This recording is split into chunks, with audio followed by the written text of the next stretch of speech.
This is fantastic. This is GT racing right now.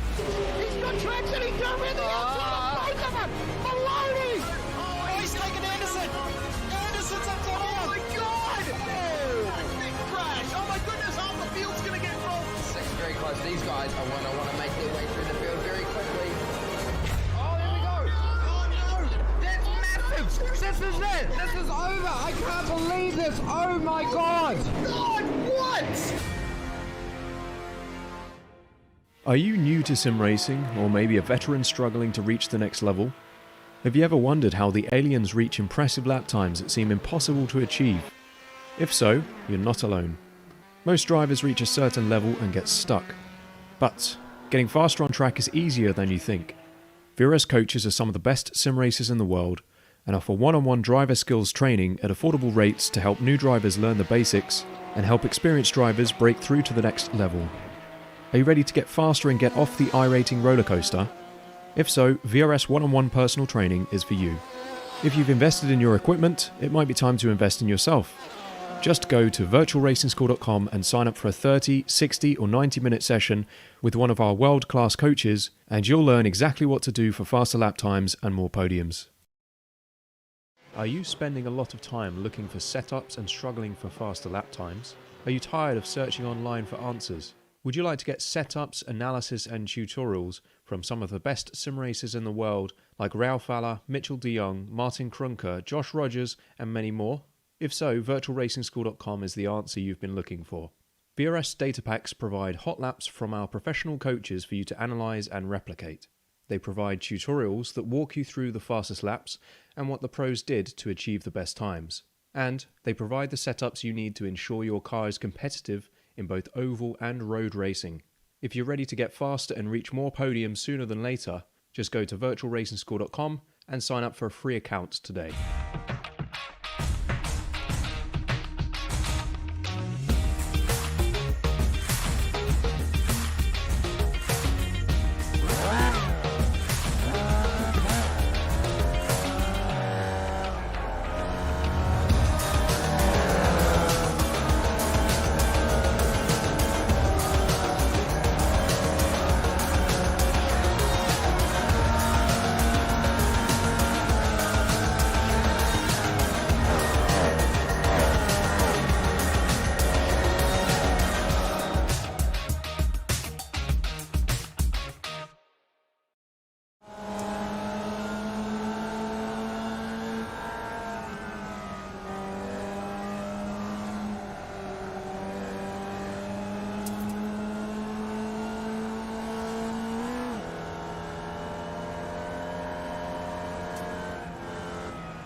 Welcome one and welcome all to Sim Speed TV.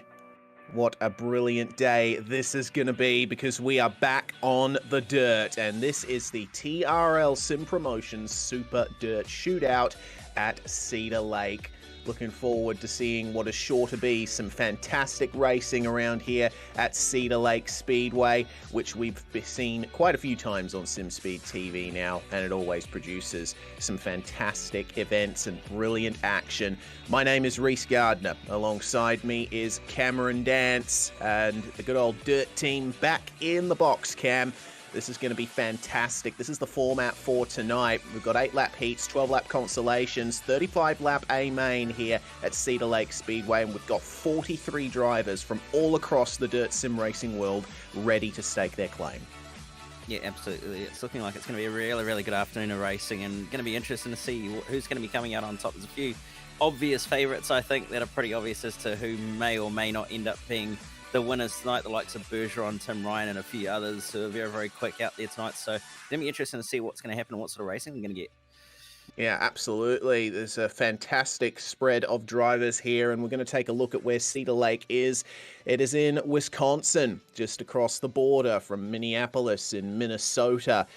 Very deep northern United States, continental at the very least, country outside that city and through into the 600-meter long dirt oval of Cedar Lake. And this is something that we highlight every single time. This track's been around since the 1950s, and that pit lane is going to be an issue for drivers if they run too high in turns 1 and 2. There's a tire barrier right there. You can probably see it down at the bottom right of the screen. If you turn in a little bit too late for turn 1, Cam, then you're going into that wall, or you're heading straight into the pit lane at something like 200 kilometers an hour.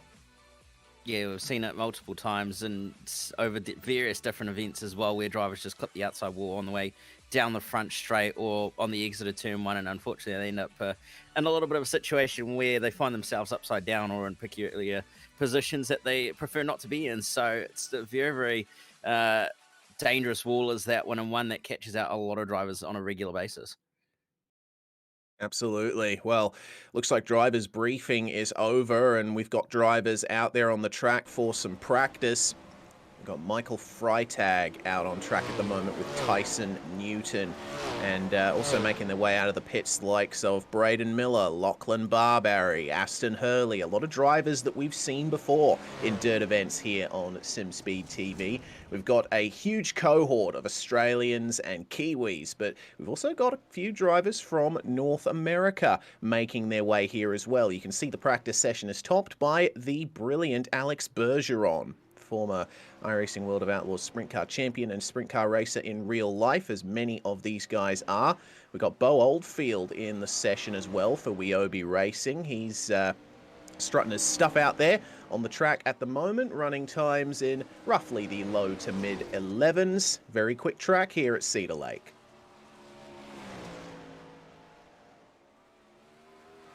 Absolutely right there, Reese, and it's going to be a very, very competitive field with all these various different drivers here. I mean, the likes of Heilemann, Bergeron, and a few of the other names that you mentioned as well, all very, very accomplished on the dirt scene in Oz NZ, and all very, very quick drivers as well. We've seen in the likes of the ADSC stuff, all very competitive in one way or another, and it's going to be very, very fascinating to see who's going to end up where.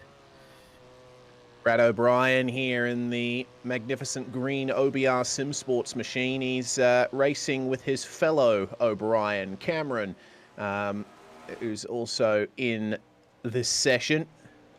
And Brad is trying his best to extract a bit more pace out of that thing, because currently running in the mid-11s. Bergeron, of course, up the top there on a 10.9. And oh, there we go. That's one thing that can certainly go wrong for drivers there. That's something that we actually mentioned off the top of the broadcast. If there's an error coming up to turn 1, then away you go. Well, there's going to be about 5 to 10 minutes of practice here, Cam, so the drivers are still out there. Just making sure everything is right for their setups. We are driving the 410 sprint car here, and these things are absolutely crazy machines. They produce a ton of downforce, and you're very familiar with them. You competed at World Championship level in these things. What's it like around Cedar Lake to wheel one of these cars around with like 900 horsepower under your right foot? Yeah, it's very, very quick. I mean, the fact that you're doing 10 to 11 second lap times around here is just absolutely insane. And when you think about it, that's a very, very quick rate of knots that you're moving at meters per second. So you've got to be very, very aware of what's going on. And not only have you got to do that of manhandling the car, but you've also got to make sure that you're paying attention to where everybody is around you and also what the track's doing and all that sort of stuff. We've already seen that the track's starting to take a little bit of slick and starting to dry up quite a bit as well in this practice session. So it's going to be very, very tough later on in the night based on how this track is looking at the moment. But yeah, it's very, very tough, and you just got to make sure you're on your game the entire time. You've got no real time to sort of rest and gather your thoughts per se. So it's just all about making sure you can do what you can do. Indeed, part of that is deciding whether or not to run the low or the high line, and we've seen drivers trying both of those lines. It seems that in the last couple of turns, you do want to run that high line pretty much the whole way around, but also seeing in turns 1 and 2, we've got drivers mostly going for the high line, but some are dipping down to the bottom, and as the night goes on, the track is going to evolve, and you're going to be seeing a lot of different lines being run by drivers.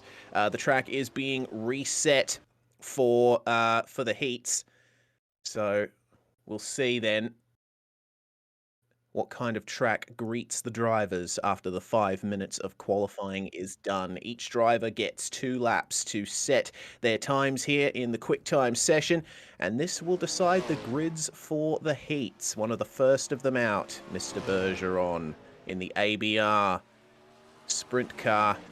And top in the practice session like he did, I'd expect him to set the quick time in this session, but you can see Cammy's got a completely clean track to deal with here, which really changes the way the car feels, and it seems that Bergeron's not too happy. Yeah, really, really weird there. He just decided to back out of that lap. Obviously not quite happy with how the Delta was looking in relation to possibly his quickest time, so he's going to send it back out once again. But Sean Stevens here trying his best to get around, using the low line on the way through 3 and 4, does an 11.099 and puts himself in a pretty reasonable spot at the moment, just outside the top 10, not far out, just outside the top 5, I should say, sorry, not far off the top 5 position. Improves to an 11.542, so that is still going to be sitting 6th, but only 2 thousandths off Luke Payton in 5th. Well, Bergeron has fixed whatever issue he was having, and he's put it straight to the top, 10.943. Hasn't quite reached the 10.916 that he ran in practice. So, see if anyone can pip him there. If Tim Ryan was in this session, I would expect him to very closely challenge Bergeron as Thomas Mitchell goes to 3rd place. But it seems that Tim Ryan, despite being on the entry list, is not here today. And I would suspect that that has something to do with his very recent starting of a new job as a school teacher. Congratulations, Mr. Ryan, as the kids will call him. Cameron O'Brien in the second OBR Sim Sport car goes 10.9, and that is just behind Thomas Mitchell in P5. It looks like the times are very close there up the front. That top 6 covered by 0.5 of a second. This is pretty crazy. Yeah, absolutely amazing how close it is at the moment between those top 6 and even that top 10, really, because of how little time there is. And that's probably absolutely nothing in it. That could be a foot to an inch difference in line as well in some of these lap time differences. So it's absolutely crazy how close it is, but some very, very quick times nevertheless from a lot of drivers. Yeah, it seems that the majority of drivers have set times now. We've only got Brad O'Brien, Damien Parsons and Braden Miller yet to set a competitive time, as Braden Shute does an 11.0, and that will put him just behind David Heileman. There goes Brad O'Brien up to P6 now that he is out on the circuit. Only have 2 drivers now to set times. Can O'Brien go faster on this one? No. A little bit of a wiggle there coming through turns 3 and 4. So I'd say he'd be reasonably happy with that. What would Damien Parsons do then in the number 21? This is going to be an interesting one. Parsons ran a 13.0 in practice, and it's a 12.391 for him on his first lap, and that second lap is definitely not going to count. Yeah, certainly not going to count by the looks of it, unfortunately. So you're going to be no improvement there. So he's going to end up all the way down the back of the field and starting right at the back of one of his heats. So he's going to have a lot of work to do to try and make his way forward to get into the A main. But nevertheless, we'll see what's going to happen. A 12.6 on that lap for the Parsons sim racing driver and straight into the pits for him. So that's going to end that. And it actually looks to me like neither of those laps counted for Damien Parsons. So I don't think he's going to be very happy with that start to the night. Well, there's definitely a lot to be made up in the racing here tonight. We've got quite the format for you, which we did go through at the top of the broadcast. We're going to have a maximum of 6 heats here tonight, and we would expect that we're going to run out to those 6 heats. Then we've got a C main of 12 laps, then a B main of 12 laps, and then 35 lap A main. But the main difference is how many drivers will transfer through. The top 4 drivers from each heat will transfer straight through to the feature. Then the top 4 from the C main will transfer through into the B main. Only one driver from the B main is going to make it into the feature. So it is all to play for there in that penultimate stage of the night. Yeah, it certainly is going to be all to play for, and those B main transfers are going to be very, very important to making sure you can get in those transfer spots as well, especially if you're starting further back in your respective B main. So it's going to be very, very tough for some of these drivers to make it through into the feature, but we'll certainly see them give it a red hot go, that's for sure. Well, it's time to begin the racing here at Cedar Lake Speedway on SimSpeed TV. Make sure to drop us a like, a subscribe, and all of that social stuff if you're on YouTube. And follow us on Twitter at SimSpeed Sport. You'll get all the updates there. Alex Bergeron and Brad O'Brien are going to round out the first heat here tonight. And then we've got Alex Attard and Sean Stevens on row 2, Riley Stewart and Greg Chandler on 5th and 6th, with 7th and 8th being Liam James and Lachlan Phillips. It's Michael Freitag that makes up the last spot on the grid here. 9 cars for Heat 1, and my goodness, what a stacked field this is. Bergeron versus O'Brien at the front. Looking forward to seeing how that one works out. Yeah, and you've even got Alex Attard and Sean Stevens just in behind him as well. So it's going to be very, very competitive at that top 4 to try and squeeze in. If you're not in that top 4, you're probably going to struggle to get in there. But it's going to be very, very fascinating to see what's going to happen. And it's going to be a very, very big tussle between those top 2 especially. Absolutely is. We're going to have 2 formation laps here behind the pace truck. A little bit more time to go over what could be going on in the heats here tonight. It did say in the card that showed the event format that there were no cautions in all races except for the A main, but I've also been given some information that tells me that that cautions are going to be on in the heats, with caution laps not counting. So we'll have to wait and see how that works out specifically. But both of those formats have their pitfalls for drivers. If if there's no cautions, then if you have a crash, then you're going to be way down in the order with no chance of getting yourself back up there. Conversely, if you've fueled the car wrong, then the extended laps under caution could probably send you a cropper, as we are green for the first heat, and there's already some contact there. Sean Stevens getting sent all the way to the back and getting collected by Liam James. We got an instant caution there in the first heat. And that is going to be that one done there for Sean Stevens. He's back in the pits as everyone forms back up.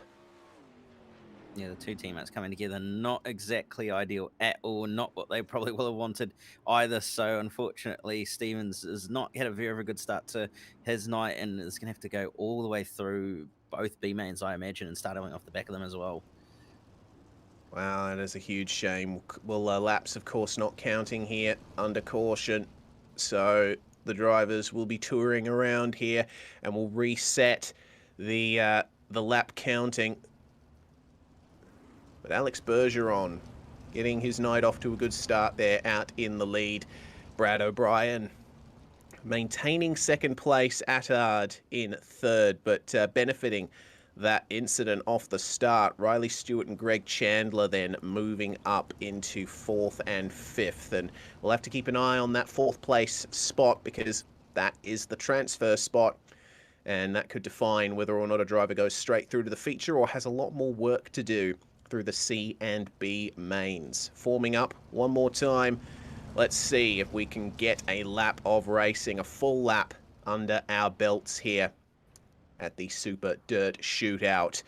Good start by O'Brien. He actually jumped Bergeron off the start there, and away they go. A much cleaner start this time. Attard files into third as Stewart getting pressured by Chandler just behind. Bergeron already on the attack, trying his best to make his way past Brad O'Brien, and this clean track here is going to allow quite a few different lines, but O'Brien's going to have to be careful of a bit of extra over-rotation there. Bergeron running wide, and it turns out that is to his benefit. He can... Oh, no, it's not to his benefit there, though. Alex Attard shuffling him out of the way there to get into second. Will Bergeron return the favour? Yeah, it looked like he might have returned the serve on the way into turns 1 and 2, but decided to keep it nice and clean. So Attard currently second. Bergeron lining him up, though, in some form or another. Runs a little bit deeper and higher on the way into turn 1, but gets a very, very good run out of 2 and on the way into 3. So he's going to be all over the tail of Attard in these last few laps. 2 to go this time by. It's going to be very, very close, but he's up the inside, but not quite. Going to get the drive off the corner, and Attard's going to just hold on for one more lap. White flag is in the air, so he's only got one more opportunity. Does Bergeron to try and get second place back off him. He's going to have Stewart trying to lunge it up the inside as well, but I think it's job done, and Brad O'Brien is going to win the first heat with Attard second and Bergeron third. Wow. So, Alex Bergeron, our pole sitter, he's probably going to have to work on a couple of things off those restarts. Well, he's going to have an awful lot of time, idle time down there between now and the feature. That is the top 4 then. At the end of it, it was O'Brien, Attard, Bergeron and Stewart, your top 4, with Chandler, Phillips, James, Freitag. Your last finishes, Stevens, the only retirement.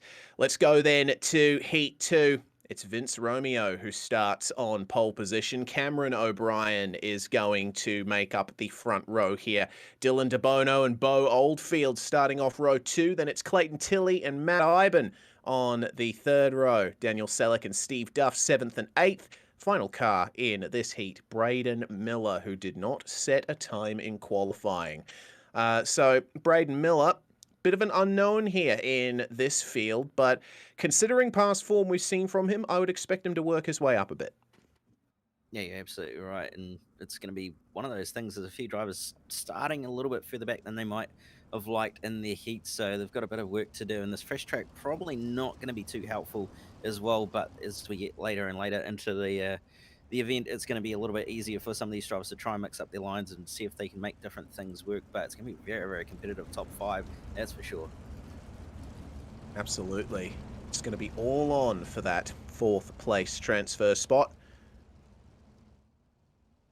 And going to have to be alert on the start, because it seemed that the outside line was very beneficial in that first heat, with Brad O'Brien getting that excellent high side start over Alex Bergeron. Don't know if that's necessarily legal, but he's held on to the results so far, and I would expect that to stand. So Cameron O'Brien will be monitoring Vince Romeo down here on the bottom. When does he decide to go? Pulls ahead just a little bit as they come up to the line. The green flag flies and we are away. It looks to me like Dylan DeBono, he had a go at getting a start. In the midfield, it's all coming a cropper as being sent to the back as Daniel Selleck getting a little biff and barge on in the midfield. Have a look at Romeo and O'Brien up the front as O'Brien sticks it up the inside, tries to unsettle Vince, but he holds strong. Yeah, he's certainly doing very, very well as Romeo at the moment. O'Brien's applying the pressure and bucket loads to try and see if he can force a mistake out of Romeo, but not going to be happening. DeBono not quite able to keep pace at the moment, but in the background for the final transfer spot, Oldfield coming under massive pressure from Tilly, who goes right to the top side, is going to have someone on his inside, Braden Miller, but just can't quite get the move done there. And he's going to continue to keep on going. His lap car of O'Brien's actually ended up losing some position, so a mistake there, and he's ended up falling back into the clutches of Clayton Tilly, who's into the wall. Oh, there we go. Oh, that's big. Oh, they all avoid the wall, fortunately. But there could be spots to gain here for a few drivers.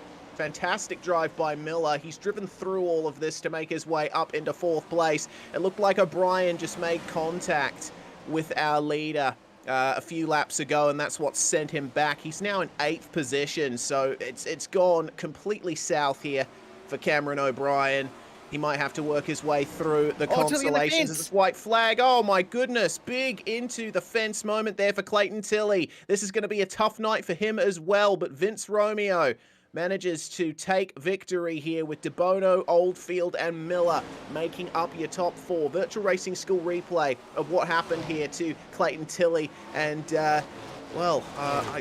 I don't know exactly what's going on here, but either way, he's ended up in the outside wall at turns 1 and 2, and he was behind Miller at the time, and it looks like, yeah, he just went too high and collected the wall where it juts out, and oh man, that's the kind of error that I wouldn't expect a driver like Clayton Tilly to make. He'll be very unhappy with that, and going to have to work his way up through the consolations as a result, but there were the results for the second heat. Now we move through into heat 3. It's Chris Lacey and Clayton Davies on the front row. Hayden Vickers and Josh Walton 3rd and 4th. Anton Bush and Paul Bryan starting on row 3. Then we got Aston Hurley, Tyler Bish and Damien Parsons to round out the field here. This is going to be an interesting one. It looks like we're going for 5 heats here tonight, so not quite going to the maximum of 6, but we've still got a good amount of racing here at Cedar Lake Speedway. Now, Chris Lacey up here in the pole position, known quantity, along with Joshua Walton. Let's see how they battle up the front. I'd be looking for drivers like Hayden Vickers and Tyler Bish to try and work their way up here. Bish knows what it's like to get a good result every so often here in a sprint car. But I think Damien Parsons is going to be the big unknown here. We weren't able to see his true pace in qualifying. It'll be fascinating to see what sort of pace he's going to have in the race here, starting further down the back lane, falling back a little bit, so not quite sure what's going on there. But yeah, it's going to be very, very fascinating to see how he's going to end up at the end of this race. But it's going to be very, very tough between those top 6 or 7 drivers all at the front. Clayton Davies, race winner in the 360 Power Series as green flag goes, and Chris Lacey will hold it into the first turn. Down on the bottom, Hayden Vickers getting a little squirrely, losing a couple of positions there, and Joshua Walton now will be battling side by side with him. No, Vickers just getting a bit too much oversteer on the exit and now has to deal with Paul Bryan as it's on for the top 3. Chris Lacey staying middle of the road as Davies and Walton go low, and there's contact between Walton and Davies. They both manage to keep it going. Davies washes up high, which allows Walton up the inside into turn 3. This is some pretty good racing we're seeing, and it's all on between 2nd and 3rd. But 4th, Hayden Vickers is trying his best here to hold off Tyler Bish, and Bish goes for the over-under up the inside into turn 3. Bish now up into 4th place, but for how long? Yeah, for how long is the big question. Is Vickers going to throw a slide job and nearly contact a little bit of a touch and rub as he drives on by, but Bish going to hold on to that position. Vickers going to throw another slider, but not going to be successful in that one. It's still going on between the top 3, though. Tilly and Walton, Davies and Walton still going at it, and he's trying everything he can, is Davies, to try and get this position off him, and he's in the fence, both of them in the fence. Oh, it looked like Walton going up the track there. That's a big incident, and that is the caution. It looked like Davies trying to squeeze it round the outside, but Walton was coming up the track at the very same time. So Virtual Racing School replay will tell the story here. It looked to me like, yeah, Davies, yeah, he tried it out of turn 2. He thought the same was going to be true out of turn 4, but you see there Walton just going up and they collect wheels. Cars get sucked into each other at that point, and some very heavy damage there for Clayton Davies. And it seems to me that he is out of this heat, so that is a real shame there for both Walton and Davies, who are out of this one. We've only got 6 cars left in the field.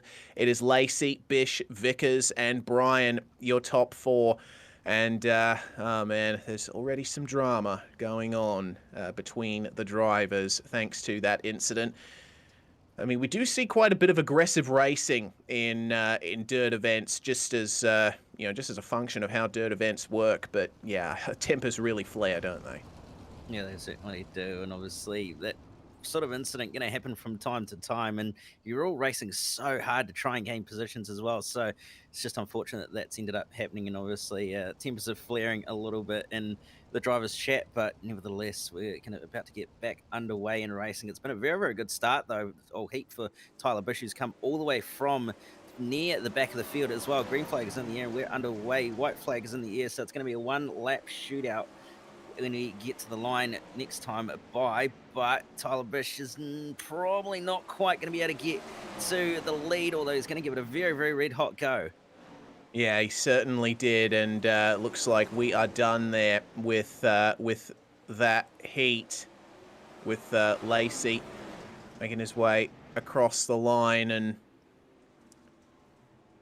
away we go. It looks like there was actually an extra racing lap there, but the order did not change. Chris Lacey taking the win by 2/10, 3/10 almost from Tyler Bish, with Vickers and Bryan the rest of your top four. They got a free ticket right through to the feature, with Anton Bush, Damien Parsons, the last two cars to come across the finish. Joshua Walton and Clayton Davies coming together. That's going to be something they'll have words over. Aston Hurley, meanwhile, looks like didn't even take to the start, so hopefully we see him at some point tonight. Very competitive driver. Time then for the fourth heat. It's going to be Daniel Boyd and the American David Heilemann starting on the front row. Richie Preston and Rowan Jones on row 2, with Corey Borden and Keegan Harmon starting 5th and 6th. 4 rows for this fourth heat. It's Tyson Newton and Ryan Buchanan that start off the back of the grid here. Now, if there's anyone that you would call as the favourite in most situations, I think it would probably be David Heilemann, but he's in a field of drivers that we haven't really seen David racing around. So I think there's a few unknown quantities here in this particular heat. Will be interesting to see what kind of battle ensues here between the top two. Yeah, it's going to be very, very fascinating to see what's going to end up happening in this heat. These two very, very competitive drivers at the front of the field. So there's going to be no love lost between either of them, but it's going to be a very, very hard-fought race, that's for sure. And you've obviously got a few others that could possibly come and spoil the party, but green flag is in the air. We're underway in a very, very good equal start from the front row. It looked like it was a slightly better jump from David Heilemann, but he's got that one very equal, and it's all going off just in behind as well. Absolutely. We've got Rowan Jones and Corey Borden just banging wheels there on the exit of turn 4, and then, oh, goodness me, cutting down to the inside there was Rowan Jones, and he's hit the wall on the outside. He gets collected there by the number 7, who gets spun to the back of the grid. Corey Borden not having a great start there. Daniel Boyd, though, is under massive pressure from David Heilemann, and it's the slide job from the number 49. Can he hold on to it? Boyd tries to make it an over-under and going up the inside into turn 1, but Heilemann having the momentum around the outside, as well as Richie Preston. They make up your top 2 now, as there's a move further back for 4th place. Rowan Jones battling with Keegan Harmon for the final transfer spot. Yeah, Harmon trying the inside line, but not quite going to be able to make it happen. Jones going to take that one straight back off him, but they're going to be side by side on the way through 3 and 4, but Jones is going to be able to hold on to 4th place and starting to build a little bit of a gap as well. So I'd say that position is probably going to be well and truly secured, but it's still on between Buchanan and Borden just further back in the field as well. They're scrapping it out for the final few places. Oh, and that was a great move around the outside there for Buchanan, and it looks like he might hold on to it. Fantastic fighting that we're seeing there. It looks to me like Heilemann and Preston, they have spread out, as Heilemann is going to take victory here. Fantastic race there up the front between those guys, but I think David Heilemann, very well-earned victory there. Preston is going to hold on for 2nd. Boyd stays in 3rd, but Rowan Jones of Rutledge Brothers Racing is going to hold on for that 4th place finish from Keegan Harmon. And Harmon driving for the Drop A Gear Motorsports outfit. So those are the results there. Corey Borden, it looks to be the sole retirement from that one. And we'll get into the final heat now. Looking forward to this one because we got Thomas Mitchell and Braden Shute on the front row with Luke Payton and Chris Nankerville making up row 2. It's Mitchell and Matthew Gowans 5th and 6th with Cooper Dunn and Lachlan Barbery in 7th and 8th. A field full of familiar faces that we've seen in Oceanic Dirt Sim events races. And now we get to see them all matched up once again here in the final heat of the night. Yeah, we certainly do, and it's going to be very, very competitive between those top two, and probably a good idea to watch out for Dunn and Barbery as well, who could come through the field, as well as Mitchell too, so it's going to be very, very interesting to see what those three drivers slightly further back outside the transfer spots are going to be able to do, and whether they're going to be able to make their way into the top 4. Yeah, that top 4, always insanely competitive. Lights are off on the pace truck. It will pull into the pits at the end of this lap. Or start of the next one, really, with how the pits are configured here at Cedar Lake Speedway. Braden Shute suffering a couple of technical issues in the Supreme Poultry number 7-6 as the green flag flies and we are away, an even start, but Shute could not get the traction down as well as he wanted, so it is going to be Thomas Mitchell leading the way here, coming through turn 1, and trying his best was Luke Payton up the inside, but could not get it done. Braden Shute back into second is now the number 17 of Bradley Minchell up into third place.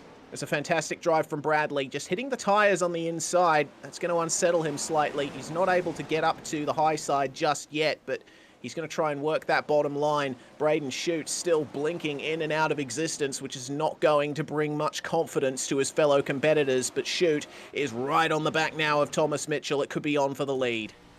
Yeah, Mitchell doing very, very well to hold on. Big slide jump incoming from Braden Shute, and that's nearly contact. Has to pretty much park it, does Thomas Mitchell, to try and not run into the back of him, but he's going to throw another slide jump into turn 1, but taking that position is going to be Braden Shute, and also here comes Luke Payton as well. Mitchell, sorry, I should say, up the inside, but didn't quite manage to make anything happen out of that one.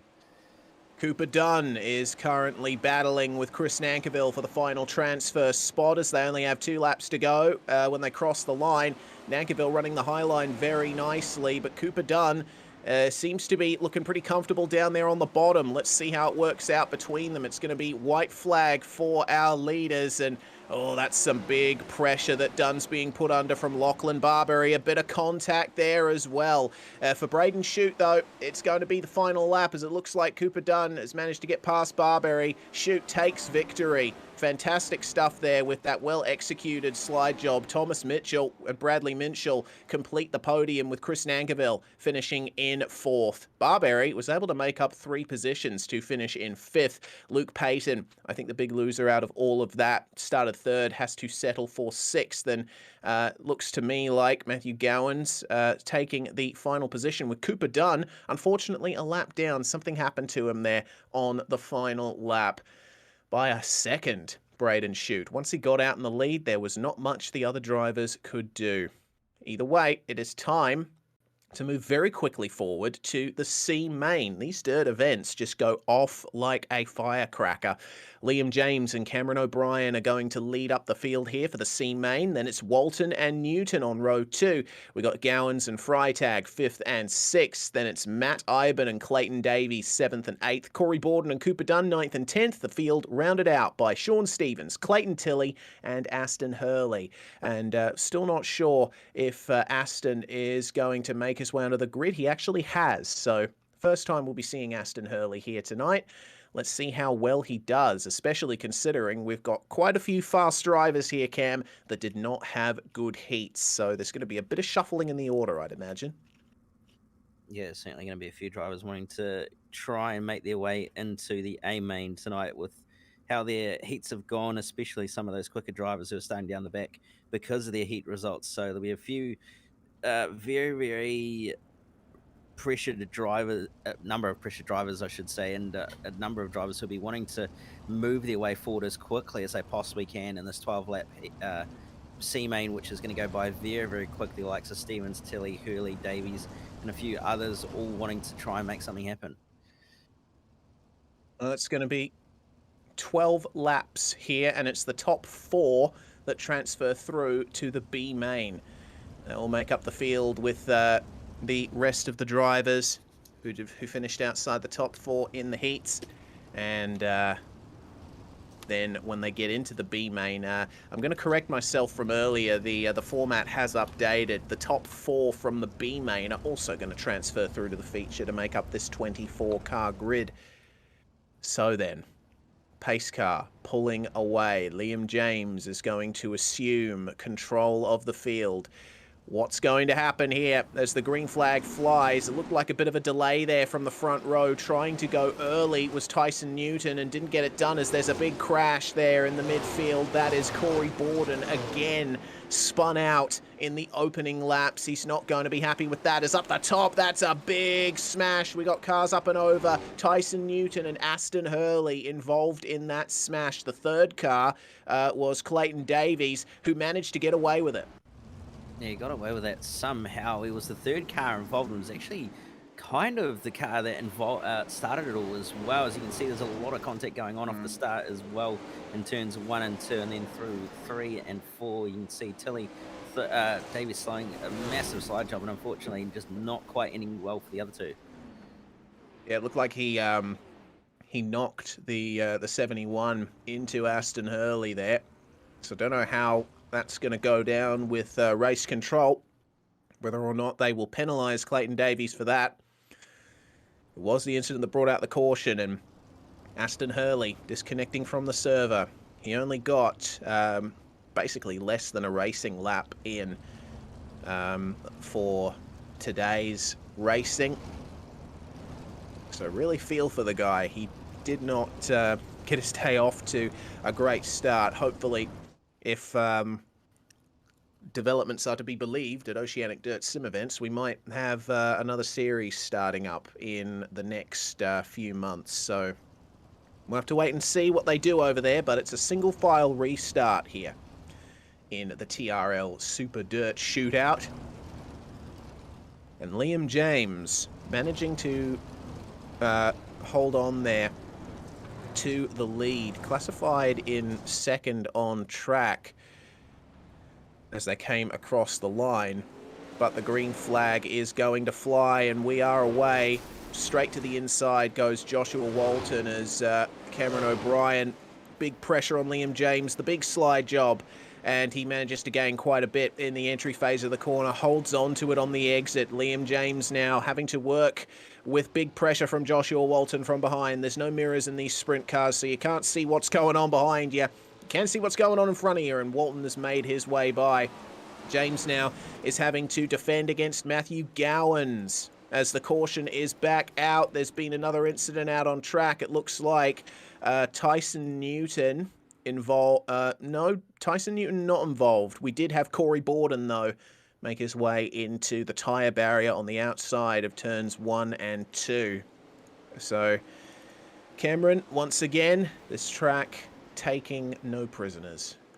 Yeah, you're absolutely right. And you can see he's just going to get a little bit loose, brush the outside wall down the front straight. And unfortunately, once you do that, you're not going to be turning anytime soon. So unfortunately, straight into that tyre bundle at quite a rate of knots, actually. So his night is unfortunately going to come to a close early on as well. Well then. 8 laps to go in the C main, and we still have quite a few cars out there on track. To be exact, 11. With Cameron O'Brien now into the lead with that magnificent slide job execution. He was able to maintain momentum fantastically, which is really key around a circuit like this. All about the momentum you can hold through the turns. The top 4 currently, it's O'Brien, Walton, Gowans and Liam James, but we've seen Liam start to sink a little bit from the lead in the last few laps. Will he be able to hold on, especially with Clayton Davies behind him? Davies is looking to make up positions after a poor finish in his heat. As the start is off, it's a single file restart, and leading the way will be Cameron O'Brien, and he sticks to the high line, just running close to the wall. Joshua Walton and Matthew Gowans holding on to the podium positions, but coming under an attack there. Clayton Davies already past Liam James, and, well, James is going to have a bit of an advantage because, my goodness, it's a big battle here in the midfield. Oh, no. Was that Liam James going for a spin on the inside of turns 1 and 2? He's at the back of the grid now, as it's a huge pack of cars there in the back half of the field. It's on for the lead, too. Cameron O'Brien and Joshua Walton squaring off here on the exit of turns 3 and 4, side by side into the first couple of turns. Walton on the high line. Let's see how hard he is on the throttle. He holds on to a good amount of speed around the outside, but O'Brien's still shuffling himself ahead, and the slide job will return once again. Just exchanging slide jobs, or attempted ones, corner to corner. Yeah, and O'Brien's going to cut back down to the inside and do a slide job on the way through 3 and 4. That's going to check up Walton just in behind. Walton's going to go to the bomb side through 3 and 1 and 2 though, and that's going to cause him to lose a lot of momentum. Some interesting line differences going on between these two, and Walton's gone right down to the bottom side now, and he's checked up because he's hit the inside tyres, and that's pulled him back into Gowans now. He's looking to try and find his way on by white flag in the air, so it's only one more opportunity for these guys to try and make a move, but it doesn't look like anything's going to come of it, as it's looking like it's going to be O'Brien who's just going to hold on from Walton to take the victory in the C main, with Gowans and Davies to round out the transfers. That was a great final charge there from Joshua Walton. He just stamped on the throttle, and if he had a bit of space, then he might have been able to get alongside O'Brien at the end, but that is how things work out. Less than a tenth between our top two there. Fantastic stuff. Clayton Davies is going to make up the final transfer spot. Unfortunately, Clayton Tilly and everyone behind him is going to have to go home. Wow. What a C main that was. Plenty of activity, but we got one more race here before we go into the break and then into the 35-lap feature. This is the B main. Greg Chandler and Steve Duff on the front row, with Anton Bush and Keegan Harmon third and fourth. It's Barberry and Phillips that start out in the top 6. Then we got Daniel Selleck, Damien Parsons, Ryan Buchanan and Luke Payton to round out the top 10. Final 4 spots are our top 4 from the previous race: Cameron O'Brien, Joshua Walton, Matthew Gowans and Clayton Davies. 14 cars going around here for another 12 laps of racing. And it seems that cautions are becoming a bit commonplace here at Cedar Lake. The drivers will have to dial down the aggression a little bit, but I'm sure, you know, this being the last chance that they have to get into the feature, they're not going to be taking any prisoners at all. Yeah, certainly right. Everybody's going to be wanting to try and make moves as quickly as possible and try and move their way forward, especially those who came through from the C main and will want to try and get their way forward as quickly as possible, whether it's safe or not to do so, but they're going to try everything they can to make up positions, and it's going to get probably very, very hectic in that mid to late pack area, and it's certainly going to be all on at the front as well. So Steve Duff versus Greg Chandler up at the front. The pace car pulls away, and we are going for the B main. It was a good start from Steve Duff, ahead coming into the first turn, but let's see if Greg Chandler can hold on around the inside. Doesn't look like it. It's quite the optimum line around the outside now with how worn in the track is, but a lot of these drivers in the middle of the field. The number 76 getting turned around and up into the wall. The caution is out for Anton Bush. He was knocked around like a ping pong ball there.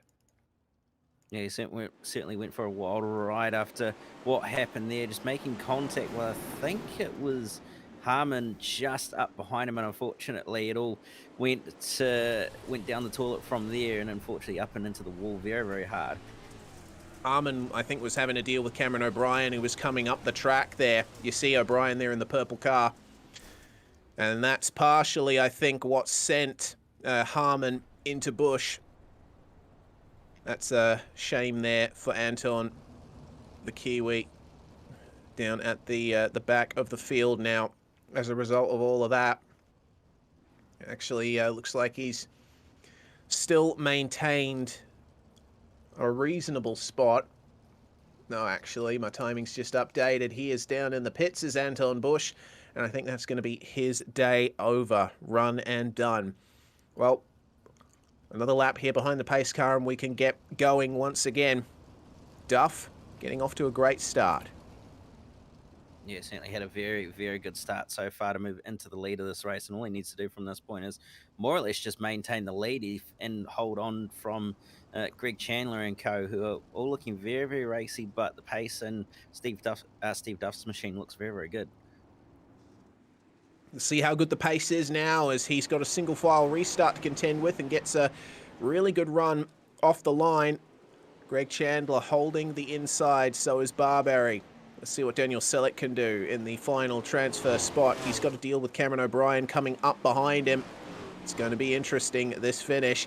But the Iridium Sim Sports driver, Steve Duff, holding on to position number 1 and trying to protect the inside from the charging pack behind. Chandler loses second to Lachlan Barberry, who goes round the outside.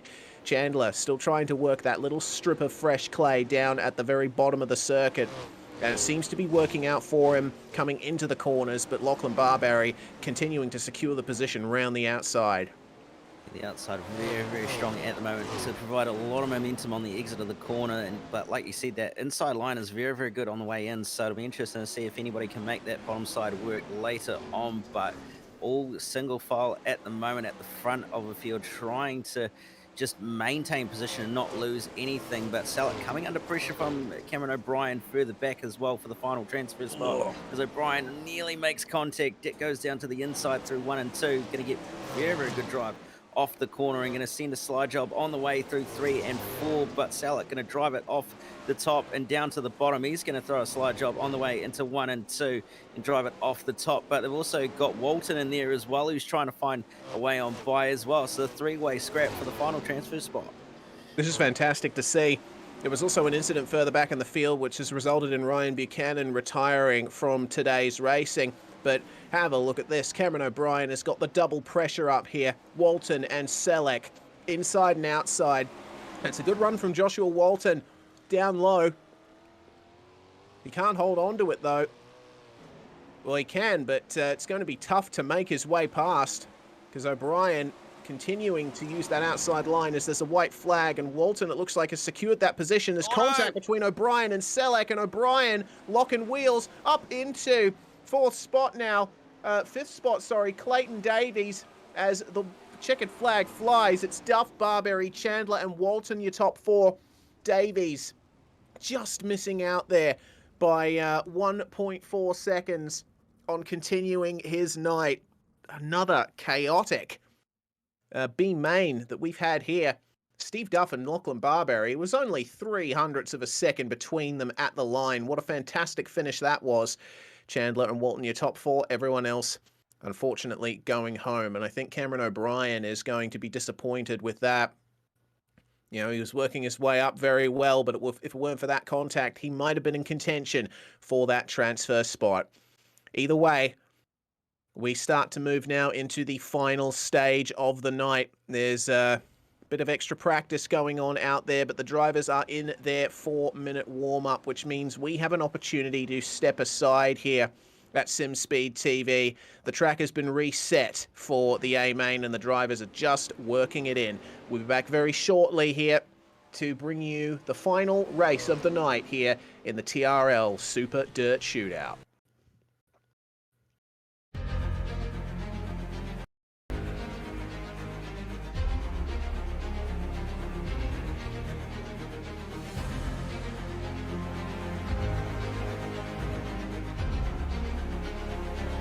This is fantastic. This is GT racing right now. He's got traction, he's going the outside of both of them! Maloney! Oh, he's taking Anderson. Anderson's up to Oh my god! Big crash! Oh my goodness, half the field's gonna get rolled! It's very close. These guys I want to make their way through the field very quickly. Oh, there we go. Oh no! That's massive! This is it! This is over! I can't believe this! Oh my god! God, what?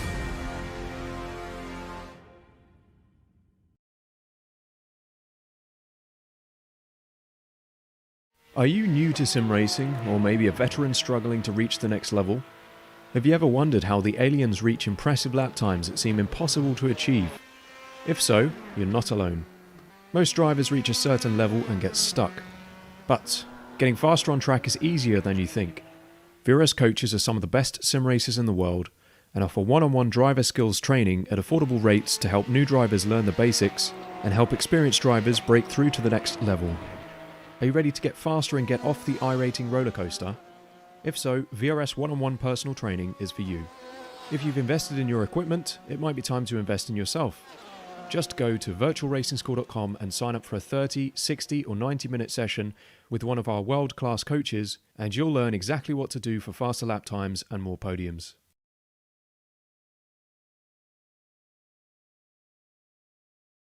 Are you spending a lot of time looking for setups and struggling for faster lap times? Are you tired of searching online for answers? Would you like to get setups, analysis and tutorials from some of the best sim racers in the world like Ralph Alla, Mitchell de Jong, Martin Krunker, Josh Rogers and many more? If so, virtualracingschool.com is the answer you've been looking for. VRS data packs provide hot laps from our professional coaches for you to analyse and replicate.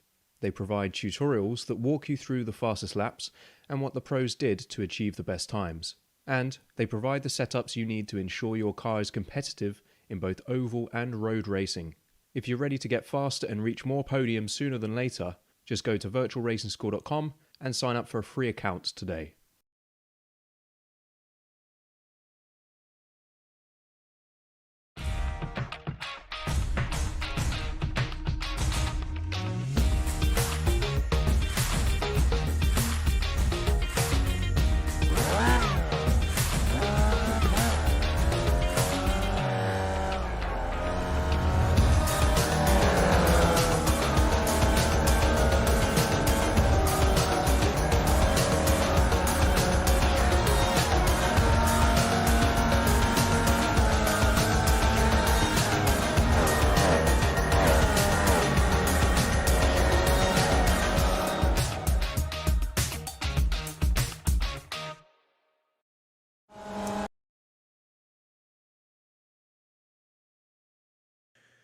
You're watching the TRL Sim Promotions Super Dirt Shootout, supported by JJ and SC Raceware, local sprint car photography, LP Designs, and LCJ Carpentry. We got a payout of hundreds of dollars here for the drivers.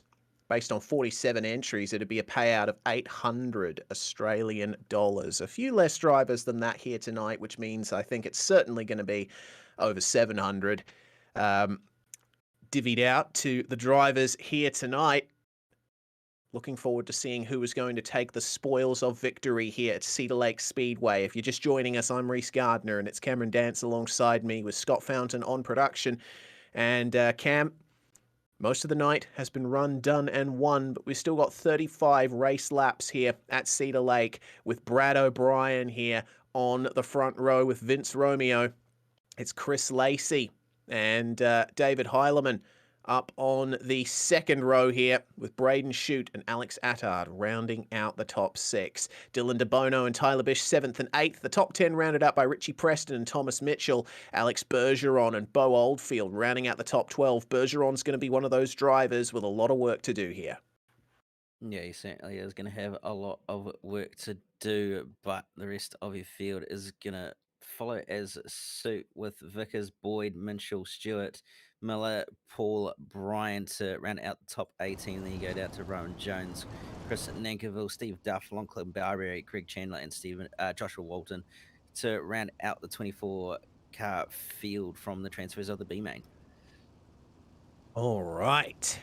This is going to be fantastic. I'm rubbing my hands together in anticipation of what this race is going to bring. We've seen some thrills, we've seen some spills in the heats and the consolations so far, but it's going to be Brad O'Brien and Vince Romeo pushing each other here up at the front, nearly interlocking wheels as they come up to the green flag. We are racing here at Cedar Lake, and it's a good start from O'Brien and Romeo, but they come together coming into turn 1. Romeo backed into Alex Attard, who goes across the field, and there's a car tumbling over the wall at the back, at the very back. That was Chris Nankerville, who's now out. We got Paul Bryan missing a front wing, and it's an absolutely chaotic start here.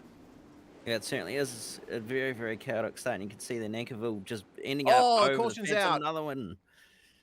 Oh, goodness me. We might have to stay with the replay because Richie Preston has been sent tumbling over as well. It was a very packed field there in the midfield. Looked like Bo Oldfield just coming up the track and went into Richie Preston. We got the replay up now, of course, thanks to Virtual Racing School. And we'll see what happened here. So Bo Oldfield and Richie Preston coming together there, and that's Preston getting sent into the wall, getting collected by a couple of cars as well. So that's what's brought out the first caution here of the night. My goodness, what a start. A very, very chaotic start with drivers getting together, entangling, and all sorts going on. So it hasn't been the cleanest start, but so far we've still at least got the majority of the field remaining. We have indeed. We've only got Preston and Nankiville out of contention here, and it looks like Nankiville has made his way back out onto the racetrack, so that's good to see, albeit he's a couple of laps down now at the moment. In the midst of all that, David Heilemann launching himself from 4th to 1st. He now leads over Brad O'Brien, Chris Lacey, Vince Romeo and Braden Shute, your top 5. So a bit of shuffling going on there as the green flag flies and we are away again. And oh, Brad O'Brien gets into the wall.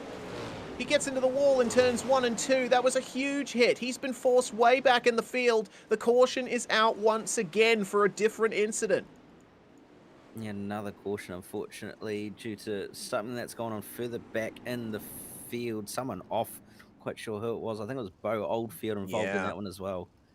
Yeah, it looks to me like Oldfield did that by himself. He got into the wall in turns 1 and 2 as well, and the car is crabbing quite significantly. So I think that's day done there for Bo Oldfield.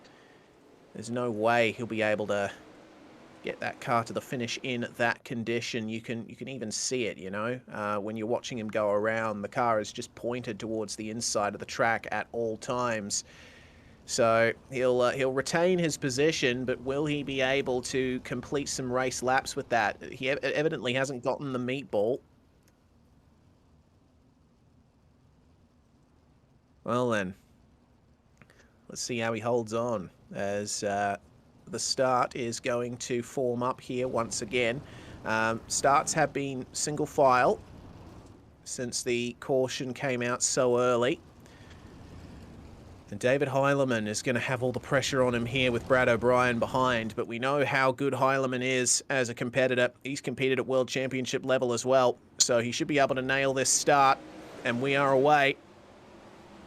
And he holds on very nicely to that gap as O'Brien gets into the wall again, and the caution is back out. Brad O'Brien, what is going on? Yeah, not quite sure what happened there. He just didn't even turn on the way into turn 1. It's like as if he was sort of just understeering straight ahead. It was just very, very weird. Yeah, he had the wheel all the way over, and there was just nothing that he could do to get that thing turned in. Here it is again. Just yeah, he had the block wound on. I think he was expecting a little bit more freeing up of the rear end that just didn't happen. And O'Brien is now out. So it's all gone horrifically for our feature pole sitter here. My goodness. Yeah, certainly not the way that he will have wanted this race to go at all. Well, for the night in general to go, especially with the fact that he was on pole and probably one of the drivers that was could have possibly easily won this race. So he's going to be very, very devastated with that result of what's happened. Twice in a row there, Brad O'Brien going into the outside of turn 1. That's very bizarre. Either way, we still have quite a few contenders here in the field. Heilemann in the lead over Chris Lacey, Vince Romeo, and Braden Shute. Let's see how well Heilemann executes this restart. Starts high, goes down to the bottom, straight lines the start, and he's already got a great gap here over Lacey, Romeo, etc. And further back in the field, things are calming down a little bit as well, but it's all on here for the podium positions. Have a look at Braden Shute on the back of Vince Romeo, trying his best here to get up into third as Heilemann continues to maintain that gap out the front. There's nothing between Romeo and Shute right now. Oh, as There's a bit of an incident further back in the field. We had a car up in the wall there. Looks like, oh, Lachlan Barberry and Tyler Bish as well spun down into the infield. And looks like Tyler Bish is out too as there's another caution. My goodness, what's going on out there? There's an awful lot of drivers going for some whoopsies. Yeah, and the outside wall on the way through turn one, catching out a lot of drivers as well. Tyler Bish being one of those drivers claimed by that outside wall again. So, unfortunately, a few drivers really making some, I guess, uncanny errors. Well, it's been a while since we've had a big dirt event here in this part of the world, so maybe there's a few drivers that are out of practice, and they might be having a bit of trouble getting used to these cars again after some time out, but can't say for sure. David Heilemann, all he's had to do so far is just nail the throttle on the restart and drive those consistent lines to keep himself up the front. Yeah, he certainly has had it very, very easy so far with no one really around him or applying any sort of pressure at this stage, with the fact that he's just been able to drive away from everybody behind. So interesting to see if anybody else can sort of step up to the plate and challenge him. Bergeron is still hasn't gotten out into the top 10 yet, so he's still got a lot of work to do. Maybe just waiting for the track to come to him, but we'll have to wait and see what's going to happen. But he's still got a lot of cars to pass to get to the lead. Yeah, we'll still be monitoring Alex Bergeron's progress. Cars out at this stage as we have a lap to go before we go green. Rowan Jones in the pits. We got Tyler Bish, Lachlan Barberry, Richie Preston in the pits. Brad O'Brien out of this session. We've still got Chris Nankerville out there on track, one of the first cars to have a crash here in this race. He is still out there as the green flag flies, and David Heilemann once again nailing that start, but it's going to be on for second, because have a look at Chris Lacey and Vince Romeo. It was a poor exit for Romeo that time around. He might come under pressure here from Braden Shooter. Gets a magnificent exit out of turn 3, forces his way up the inside, uses the fresh clay there to make it 3 wide on the exit of turn 2. Fantastic racing here up at the top, but this is all helping David Heilemann to streak away at least until another caution comes out, if that is indeed the case. And, well, just as I say that, there is another caution. And it looks to me like Riley Stewart was one of the cars involved in this, along with the number 42 of Paul Bryan. Actually, hold up. It seems that there was an incident just up ahead of them. Joshua Walton and Bradley Minshall coming together down the straight. Even more cars involved. It looked like it was a proper coming together. Thomas Mitchell and Bradley Minshall coming together. And then collecting them was the battle between Joshua Walton and Greg Chandler. Chandler getting himself down the bottom there and escaping the incident, but either way, that's another big shuffling of position for these guys with a car up onto its wing, upside down. And we're completing the laps here at pretty much a snail's pace at the moment, because there's been plenty of cautions so far here. Yeah, it certainly has been a flurry of cautions to start off this A main, which isn't too ideal, but it's certainly something that these guys are going to have to try and work on. And it's just been very, very small, minor incidents as well that have turned into further larger incidents, which have brought out the cautions, unfortunately. So we'll have to wait and see what the rest of this race is going to hold. But it's certainly going to be very, very tough for some of these guys to try and get moves done if we're going to keep having so many cautions. Yeah, well, the green flag comes out once again. David Heilemann, business as usual up the front. Lacey and Romeo together. Braden Shute rockets up the outside there on Romeo to try and get the move done. We've got to think about the likes of Alex Attard as well. Remember, he started in 6th, and he's looking to try and make up positions here once the track gets into its rhythm in this groove that is forming now. As once again, the yellow flag is out. We've got another one. Seems that can't tell if it was Rowan Jones who was involved in that, but Jones, I think, has been in the pits for some time here.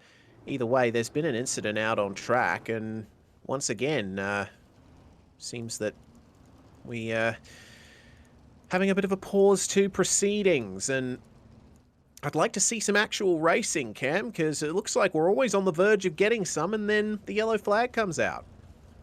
Yeah, we've unfortunately hit another caution in the road, and unfortunately you're going to have to sit around for a little bit longer to wait for this race to get closer to the finish. We're not too far away from the halfway point at least, so should be able to get this race done with hopefully soon, but with the way it's going, it's certainly going to be a little bit of a longer race.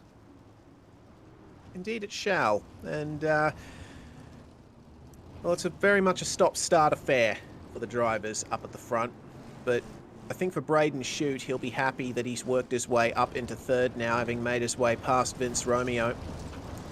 So he'll be a couple of steps closer then to victory as the pace car pulls away. David Heilemann lining up the start. We are green once again here at Cedar Lake, and a little bit of oversteer for Chris Lacey off the restart on the throttle application. That allows Braden Shoot up the outside once again, and can Shoot use that little strip of clay to get the move done? Well, he didn't quite get past because we have another caution. Once again, what on earth has gone on this time? Thomas Mitchell or Joshua Walton as well. Walton, it seems, getting into the wall off turns 1 and 2. I think that's what brought out the caution here. Walton just pushing a bit too hard into turn 1, collected the wall and nearly got spun into the field. Fortunately, no other cars were involved. We do have a car back out on track as well. Bo Oldfield, who was out early, has gotten his car repaired and he's back out on track, which is good to see. Yeah, certainly good to see him back out on track after getting some repairs done, and at least going to be back in this race for a little bit. All right. So we're on lap 13 of 35, according to the timing. And with the caution laps not being counted, it means that the race is going to continue for some time, and drivers might be a bit concerned here as to how much fuel they have left. You do want to fuel your car as low as possible for maximum pace, but the amount of time we've spent touring around here under caution, some drivers might be looking borderline for fuel usage. We're back racing though, and Heilemann gets off to a good start once again, holding on to that outside line as Chris Lacey tries to work the inside. Braden Shoot, can he get into second this time? He is ahead, and it seems that he's gotten that move done. So Shoot up into second. Chris Lacey now is going to have to worry about Vince Romeo. I'm just brushing the wall through 1 and 2, and that's allowed Braden Shoot to get right up alongside, but not quite managing to get the drive off the corner through 3 and 4. Alex Bergeron and Hayden Vickers, meanwhile, are battling hard for 8th position. Bergeron gave Vickers a little bit of a whack, and he's actually fallen behind. Braden Miller now trying to work his way past Vickers here. Some good racing for third as well. You're taking a look at on screen. It's Lacey and Romeo together as Bergeron gets up the inside of both Vickers and Miller. Sends Vickers into the wall there in the background. Bergeron up the inside now of Miller into turn 1. They go 3 wide. Miller switches to the middle of the road to get back past Hayden Vickers. What a battle this is for the lower positions in the top 10. They have come together a few times, but there's been no big crash in this section, as that's a huge lunge there from Hayden Vickers, and he cleans up both of them in the slide job. So Bergeron now with front damage, sending it into Hayden Vickers as Braden Miller. This is getting messy. Stop it, guys. Bergeron gets turned around. No caution, and Bergeron onto the infield. I think that might be his night done. Come on, guys. Certainly very, very messy. It's there between those three, all sort of just running into each other, but still green at least for the time being, and still going straight as Miller's in the wall and around in turn 2. Yep, and that's the caution. So with some very messy racing there between these guys, that's basically one of the only ways that I think that could have gone. Miller, I think, a bit flustered and sent it into the wall out of turns 1 and 2. Here it is on the Virtual Racing School replay. You'll see it on board just how easy it is to make this mistake into turns 1 and 2. A little bit too late on the turn in. You get sent up into the outside wall. The right rear makes contact and you are spun around. Fortunately, No one else involved in that incident because Braden Miller decided to go straight for the escape to the pits, and that is his night done, I would presume. Yeah, I'd say that car is probably going to be very, very second-hand with the diff being pulled out of that one, so he's not going to be getting out on track anytime soon. But like you said, probably going to be night over as a result of that damage.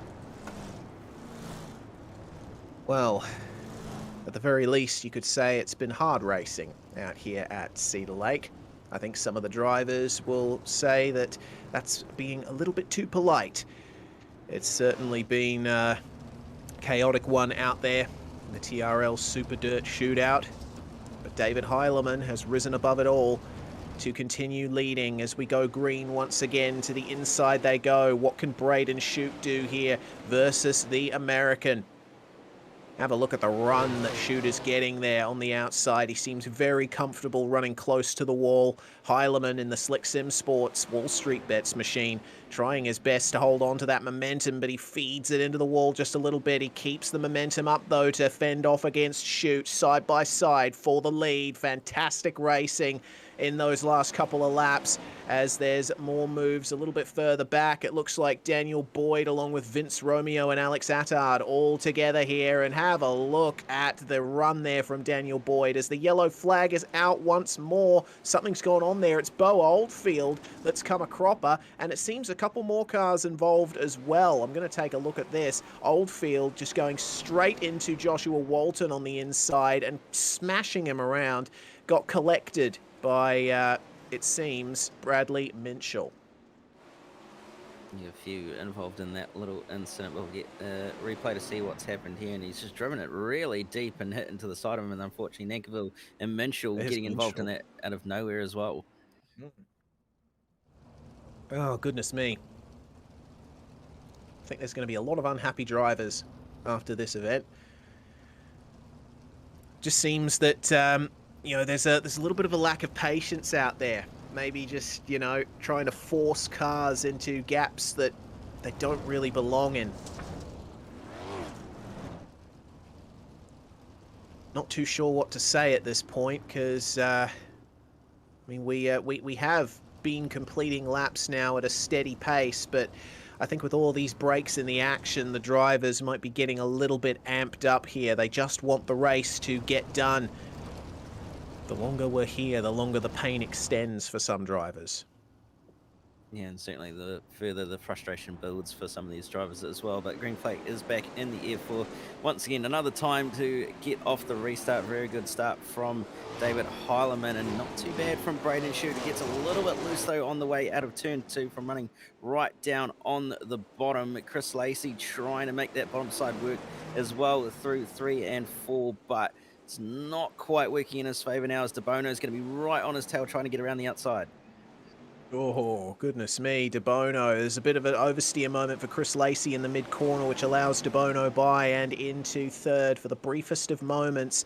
Heilemann and Shoot are starting to streak away from everybody, but now that DeBono has got this clear air, can he catch up to them is the big question. We're under 10 laps to go here at Cedar Lake, 8 to go now, and this is going to really heat up as it's side by side between Daniel Boyd and Chris Lacey. Boyd making up the position there on Lacey and up into 4th place now. Alex Attard has seen that happen. Will he be able to do it as Boyd gets into the wall in turns 1 and 2? It looks like there's no grip out there now as Lacey tries to hold on to the position here. He gets into the wall, and that allows Daniel Boyd right on by with basically not much of a fight back there on the inside where there's no grip in the middle of the circuit. Meanwhile, David Heilemann holding on to the lead, but have a look at Braden Shoot. He's starting to catch up to him here, and despite the technical issues, Shoot is getting himself right into the rear view of the American David Heilemann. They got some lap traffic there in the form of Chris Nankerville. They both make his way past him. Shoot tries to get past Heilemann on the inside. It doesn't work. That allows Nankerville up the outside once again. More space between the leaders as there's a caution. It's a lifeline for Heilemann. Yeah, you got very, very lucky there. Oldfield looking very, very racy now in these last few laps at the moment. But what's going to happen off this restart is the next question, because there's only a handful of laps to go. But Heilemann looking like he might be struggling. Yeah, it seems as the track gets more worn in, Braden Shute looks more and more comfortable. Heilemann, though, will have the advantage taking the restart here, and I think it will be single file once again for this restart, but it's going to be a very short sprint to the end. Heilemann is going to have to nail the throttle, maybe take Shute by surprise if he wants to hold on to this lead.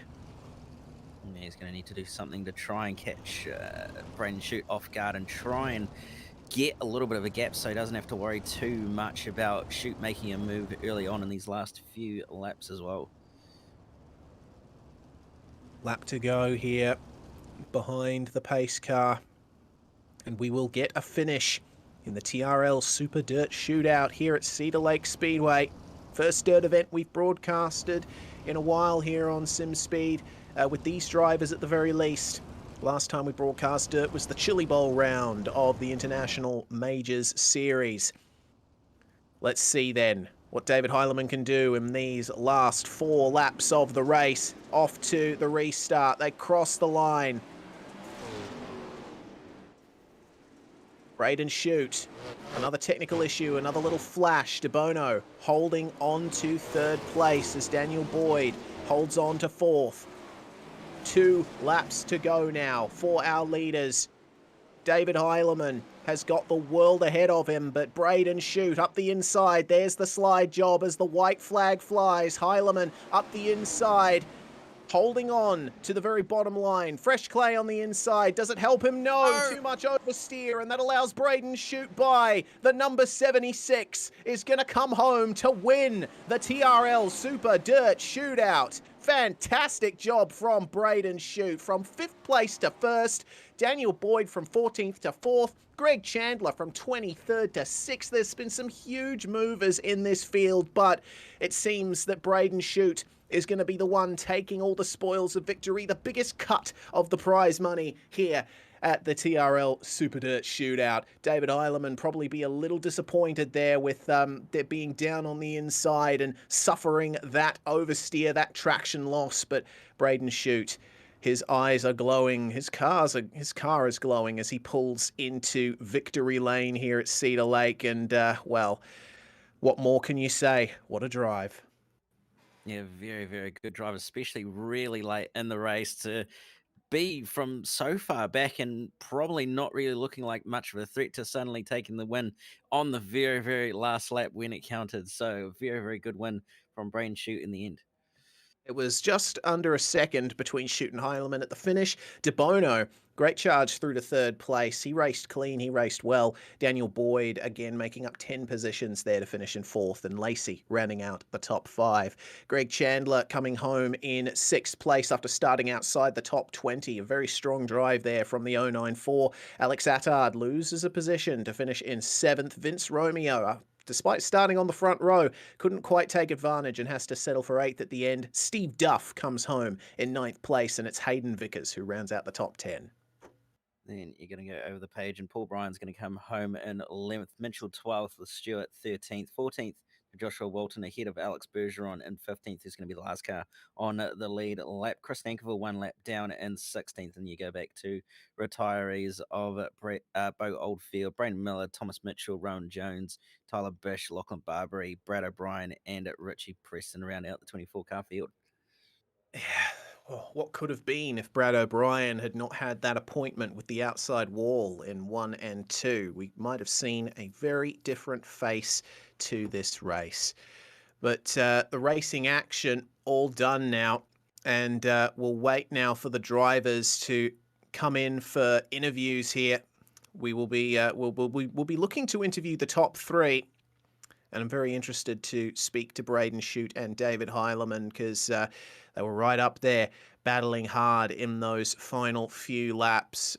But, you know, all the same, despite all of the cautions that we saw, I think that was still an event that went off pretty well. We saw some great racing up there at the front, and I think, you know, we do have a lot of drivers unhappy with proceedings tonight, but quite a few drivers coming away smiling. Yeah, certainly wasn't probably the cleanest feature with a number of cautions, but in the end, it was really, really good racing and overall just generally good racing as well through the heats and the consolations as well. Where we saw some very, very good battles and some very, very hard fought racing as well from a lot of drivers trying to get their way towards the front or trying to make their way through to transfer spots. So, yeah, it was a really, really good night of racing all in all. All in all, indeed. And I got to say that there's quite a few drivers that made some great progress in that one. Already highlighted Daniel Boyd and Greg Chandler, but Steve Duff started outside the top 20 as well, made his way up to 9th. And Joshua Walton made up 10 positions, 24th to 14th. That's an excellent, excellent bit of progress there for those drivers. This is a one-off event, so drivers don't have to worry about championship standings necessarily, but I think there's going to be a few drivers like Brad O'Brien, like Richie Preston, Tyler Bish, these drivers that we're all looking to get some good results tonight, unfortunately coming away with retirements and hits to the walls and to other cars. Certainly not what they want. We're still waiting on the top 3 to come through here, but if they don't end up turning up in the next few minutes, we might have to wrap this because at the same time, I think what we got to think about as well, Alex Bergeron finishing last car on the lead lap. 11th to 15th. It was not the race that he wanted. And I think, Alex, he does have a little bit of a reputation among other drivers for being aggressive in wheel-to-wheel combat. And I'm not going to make any judgments on how aggressive Bergeron was in this particular event, but yeah, it seemed to me like a lot of drivers were, racing him as hard as he raced them. Yeah, you're certainly right. And I think it all just started from back in the heat where he got shuffled out a little bit in his heat race instead of finishing in first or second, he ended up finishing third. So he had to start a little bit further back than he would have liked and probably around drivers that he may not necessarily have raced a lot or at all. So it really wasn't too ideal for him at all to be starting where he did. And as a result of all the cautions and all the drivers in front of him having all sorts of battles going on, he couldn't really do much about it and make his way forward. Yeah, he couldn't. Hopefully in the next Dirt event we broadcast, if Alex decides to make an entry, we can see him up there, up the front, where he arguably belongs. Well, either way, it looks to me like the drivers are a bit too busy celebrating the conclusion of this event to have a chat to us, so I think we might have to wrap it up here on SimSpeed TV. Braden Shute, David Heileman, and Dylan DeBono, your top 3 there, and really a good race up at the front there between Shute and Heileman. That's the kind of racing that we really wanted to see here at Cedar Lake. We want to give a big thanks to TRL Sim Promotions here for their support of this event, for putting this whole thing together in the first place, and certainly had quite a bit of fun here at Cedar Lake Speedway. We want to give a big thanks as well to our sponsors here of this event. We've got the CD Simtography banner up there as well. And I tell you what, big thanks as well have to go to LCJ Carpentry, JJ and SC Racewear, Local Sprint Car Photography, and LP Designs for their support of this event as well. It's going to be Braden Shute who's come away with the biggest cut of the prize money here. Who is going to come away with victory in the next one of these events if one is put on? We'll have to wait and see here on SimSpeed TV. I'm Reese Gardner, Cameron Dance alongside me and Scott Fountain on production. From all of us here, we say goodbye, have a good day, and thank you very much for watching.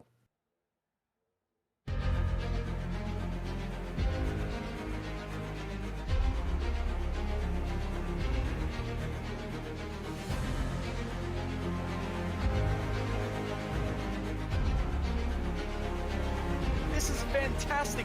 This is GT Racing right now. He's got traction, he's got everything else. Both of them. Maloney. Oh, he's taking Anderson. Anderson's up there. Oh my God. Oh, big crash. Oh my goodness, half the field's going to get rolled. Six very close. These guys are want to make their way through the field very quickly. Oh, there we go. Oh no, that's massive. This is it. This is over. I can't believe this. Oh my God. God, what? Are you new to sim racing, or maybe a veteran struggling to reach the next level? Have you ever wondered how the aliens reach impressive lap times that seem impossible to achieve? If so, you're not alone. Most drivers reach a certain level and get stuck. But getting faster on track is easier than you think. VRS coaches are some of the best sim racers in the world and offer one-on-one driver skills training at affordable rates to help new drivers learn the basics and help experienced drivers break through to the next level. Are you ready to get faster and get off the iRacing roller coaster? If so, VRS one-on-one personal training is for you. If you've invested in your equipment, it might be time to invest in yourself. Just go to virtualracingschool.com and sign up for a 30, 60 or 90-minute session with one of our world-class coaches, and you'll learn exactly what to do for faster lap times and more podiums.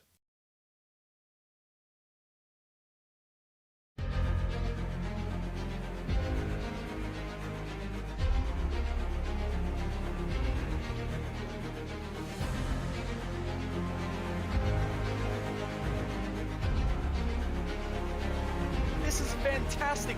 This is GT Racing right now. He's got traction, he's got everything else. Both of them. Maloney. Oh, he's taking Anderson.